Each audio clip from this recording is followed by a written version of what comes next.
Good morning, everybody, and welcome to the studio. I'm going to double check and just make sure that we are actually live on YouTube, like my software says that we are.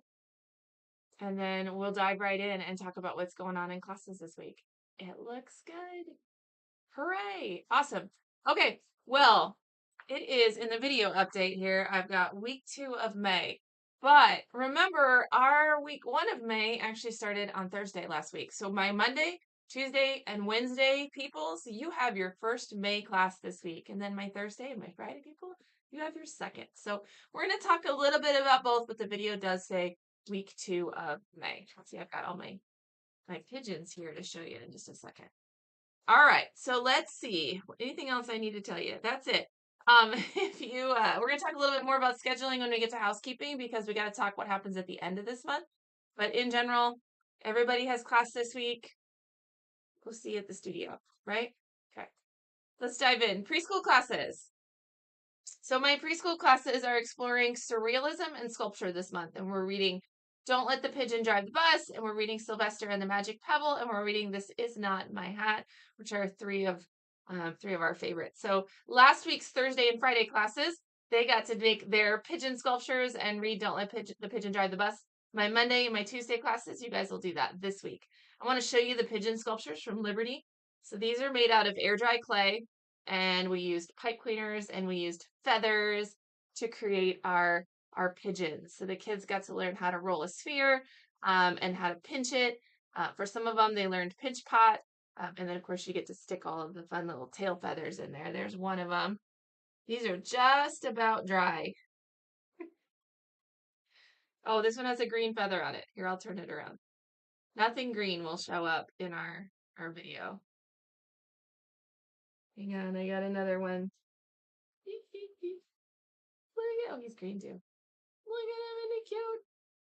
So all of our pigeon sculptures stayed here at the studio, and then they're going to paint them in like the subsequent weeks of classes. So that's what Monday and Tuesday will get to do. If you're in a Thursday or a Friday class, this is the week where we read Sylvester and the Magic Pebble, and we get to make our own magic rocks. So we'll take our flat little river rocks and we'll put them in the oven. We'll heat them up just enough so that the crayons melt over the top of it. So you touch it with a crayon, and then all the wax oozes over it. As it cools, it actually encases the whole rocks in that swirly wax. We sprinkle glitter on it while the wax is wet, and it's a beautiful little paperweight. For my multimedia classes, all right, so it is Metals Month. I brought some stuff to show you. So my Thursday classes already had their first class of the month, and so they've already done their first step, which was making the metal ornaments or medallions to go onto their sculpture. We looked at a lot of really contemporary sculptures in metal, including the art of Alexander Calder. We talked about the properties of it and their use of words. They have a lot of metal media. They're going to use a wood base because in the past we've used like a salto or a clay base. And this year we just thought, let's mix it up. We'll get a wood base. The wood has holes drilled in it. My dad and I did all of that. So we've got 5 holes so that they have options on where their wire pieces go. And they will get to create their own like wire sculpture from their wire pieces. And like however they want, I'm getting all tangled up, however they want their space to, I don't know, be taken up, I guess. Right? So this is just a really simple like form that I have here just to show the possibilities for the kids. Theirs will have much more to it because this, of course, is just wire and a base. They are making metal foil ornaments, kind of like you'll notice this sculpture here has some flatter pieces, kind of a petalish look to it. And we're using a tooling foil for that. So I did bring some tooling foil to show you. This is what it looks like when it comes in. It comes in, it looks like aluminum foil, much, much heavier, just in denser because it's a thicker gauge. We cut it into smaller pieces, and then this has a copper side and it has a silver side, and you can use it for embossing. So for what our kids got to learn last week was how to take this and turn it into an adornment that they will then add to their wire sculpture. So we used small pieces of metal tooling foil. We used just a wooden, it's not a skewer, stylus. It's a wooden stylus, so that it's a little bit softer on the tip than like a metal one. We have used metal ones in the past and they scratch, and they make a terrible noise. So the wooden ones, they glide over it a little bit easier. We always soften our surface with a little bit of felt, and then I can take this and turn it into an embossed piece of metal just by pressing the stick onto the metal. So you can see I drew just a little circle shape there. I can also add additional details. I'm going to do this really, really quick so that you're not just looking at the top of my head while I'm doing this. Let's see my embossing that I've got going on. So this is not a drawn line. It's not something that I like made a mark with pigment on. The only reason you can see what I'm drawing is because I can feel it. It's dimensional. So we used our embossing tools to create our design, and then they cut out their medallions or ornament shapes and then put them in a little plastic baggie for next week. So then this will be one of their decorations or adornments that they can put onto their wire sculpture. We also have some wooden beads that they can add to kind of tie in the wooden base. So they'll have some fun options. We're looking for something very abstract that has a good use of their 3D space as well as form. If they want to make something concrete, they absolutely can. But we're expecting mostly abstract. The metal pieces can also be colored with colored Sharpie markers or with alcohol ink. So a lot of our kids did that last week. So if you're in a Thursday class, they've already got all of their little metal pieces made and colored. And then this week they will start putting their wire pieces together. If you're in a Monday or a Tuesday class, this is the step you'll be doing this week. For my 4th and 5th and homeschool classes, you guys are going to be doing butterfly sculptures. And I didn't bring one of those with, but it also uses the tooling foil. So it uses this stuff here. And this becomes the butterfly's wings. And so it's a 6x8 sheet of tooling foil that they are working on. And they will draw out their wing shape and then use that stylus tool to emboss patterns and designs into it and then add color to it. We'll be working on both sides since these will be sculptures that you want to be able to see from both sides. The wings will then get a beaded body and wire like antenna and feet and all of that stuff. So for our big kids, our 4th and 5th graders, last week we did all of our designing. We looked at different butterfly shapes and wing shapes. We talked about what symmetry was, and they designed their butterfly wings on paper. This week, they will transfer that design, excuse me, onto the tooling foil sheets to scale. So all the paper was also 6x8. So they'll get to transfer it onto the foil, and then they will begin their embossing. If you're in a Monday or a Tuesday class, you'll do the designing part this week. And we'll really just spend the next 2 weeks for my Thursday people on that metal wing design, getting it, designed out, getting it embossed, getting it colored, getting it cut out, and then the last week is when we put it together with the body. For my 6th, 7th, and 8th, 12th, they are also doing wire sculptures. So they will have the same wood base. I'm going to take these out.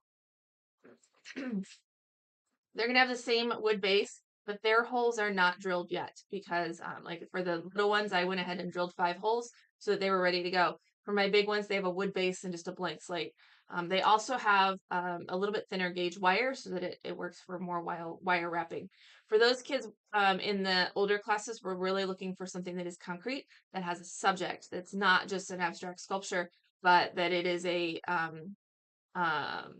like a concrete example picture, so to say, of something. So we looked at some contemporary wire artists and metal artists and talked and brainstormed subjects. Last week they did a lot of designing.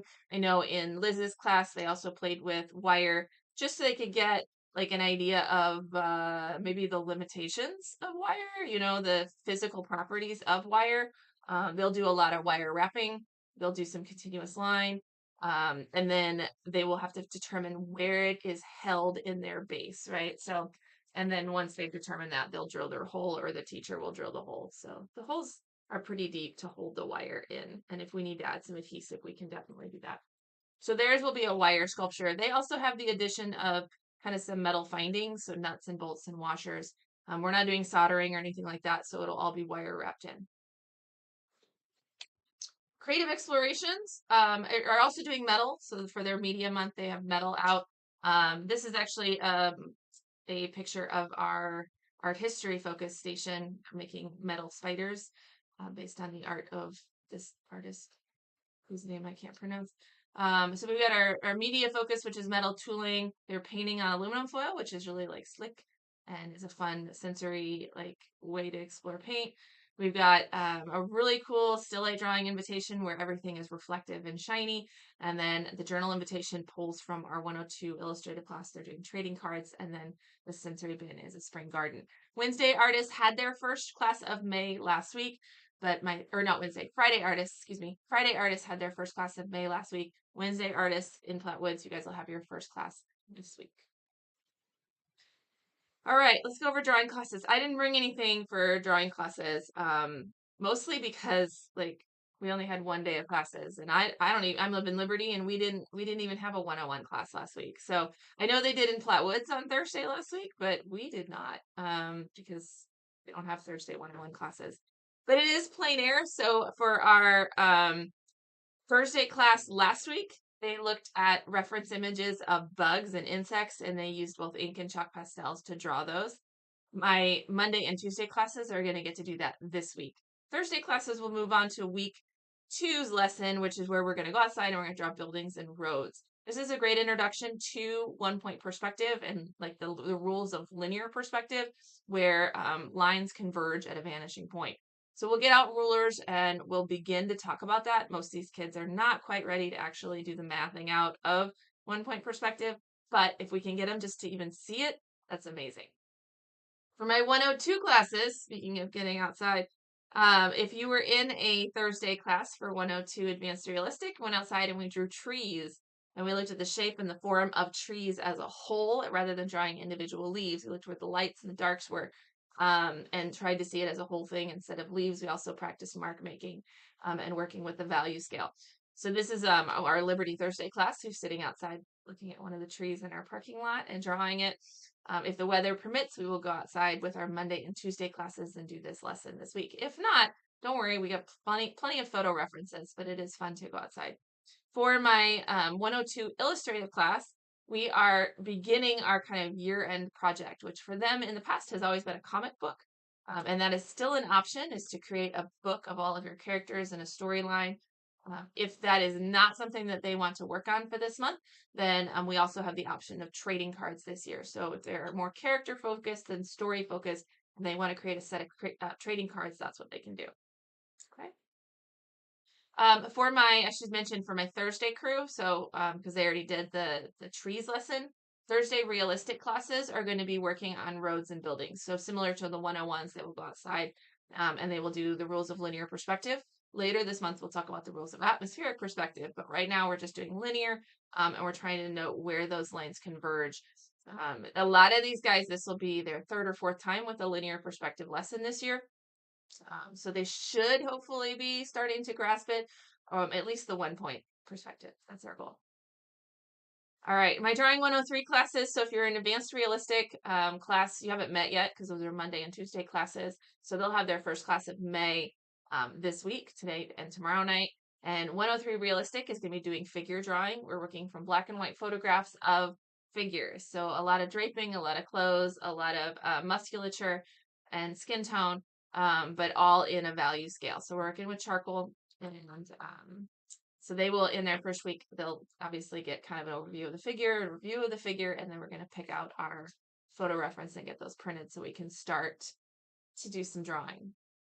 For my 103 illustrative class, they are creating a poster size like grand finale of their world or their characters. So think movie poster of their original characters and their imagined world.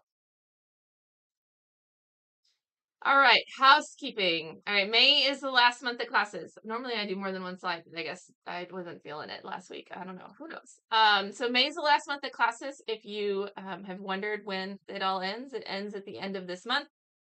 Most of our kids will finish up after Memorial Day, the exception being that Thursday class, because you guys started a week before everybody else. So I think the Monday class is the weirdest one. So this is Monday classes because you have Memorial Day in there and nobody wants to meet on Memorial Day. Your last class, actually, we're going to bump it to Thursday, 5/29 as an alternative to like the first Monday of June, which nobody wants to do. So that's your last class. And then we'll have some different makeup nights coming up. If you, and I obviously didn't put that on my notes. So let's just look at them, right? I'll bring up my calendar here. So Liberty will have makeups for the Wednesday nights on the 7th, the 14th, the 21st, and the 28th. Flatwoods is going to have makeups all the way through. We'll have it on the 2nd, the 9th, the 16th, the 23rd, and the 30th. So we'll have all of those makeup nights. And then that first week of June, you guys, our staff goes on vacation. And so we have a vacation week where the studios are closed. Everybody has a paid vacation. So there won't be anything that week, but we will have makeup opportunities in the first, like, second week of June. So the full week of June there when we're back for camps and classes and all of that. So we'll put those out to some emails to people who need to come and do some like last minute makeups, some times that you can reserve to come in and get your work done. They will vary based on the studio's availability and staffing. You'll probably be here when there's another class going on, just so that we can best use our labor dollars. But we will get your projects done. So if you still have like a March mixed media project that you haven't gotten to, or you still have even a February printmaking project that you never finished, you can absolutely still come in and do those. We have those in the class cubbies.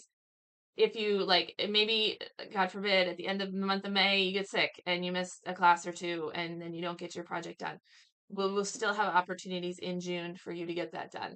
Now, when we get to the last classes of May, like your very last class, we will clear the cubby. We will send you home with everything we have of yours. That doesn't mean that you can't come back and use it. It just means we need the cubby space for all of our summer stuff. So just so you know that. And again, we'll do some more communication as we get closer to time with those makeup sessions. Okay. All right. I think that's it, you guys. That's everything on my notes. So, if you need anything from me, I am here at the Liberty Studio all week. It is Mother's Day week. It's graduation week for me, so it's nutty, but awesome. And wouldn't have it any other way. We're towards the end of our school year, and I just like, this is my third to the last video that you'll get from me, which is crazy because I feel like we just started them. But